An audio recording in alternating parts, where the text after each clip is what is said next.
नमस्कार सम्पूर्ण नेपाली दाजुभाइ तथा दिदीबहिनी आमा बुवा जतिजनाले पनि यो भिडियो हेर्दै हुनुहुन्छ। यो मैले भिडियो बनाएको कारण चाहिँ हेर्नुहोस् न, यो जहाज दुर्घटना जुन पर्यो नि, अनि इन्डियाले चाहिँ 1 करोड सहयोग दिने भन्ने कुरामा हाम्रो नेपालको दाजुभाइहरू, हामी नेपालीहरू बिचरा कति लाचार रहेछौँ त हामी, है। पैसाको लागि हामी मर्न पनि तयार हुने रहेछौँ।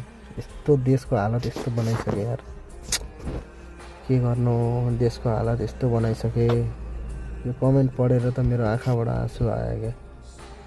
म पर्देको भए हुन्थ्यो, मेरो फ्यामिलीले त पाउने रहेछन् पैसा भन्ने टाइपको यो कमेन्टहरू पढ्दाखेरि धेरै दुःख लाग्यो।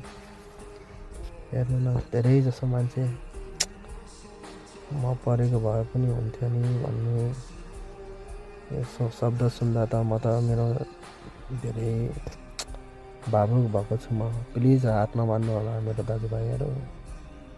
यस्तो भिडियो हेर्दा त रुनै मन लाग्छ यस्तो कमेन्ट पढ्दा।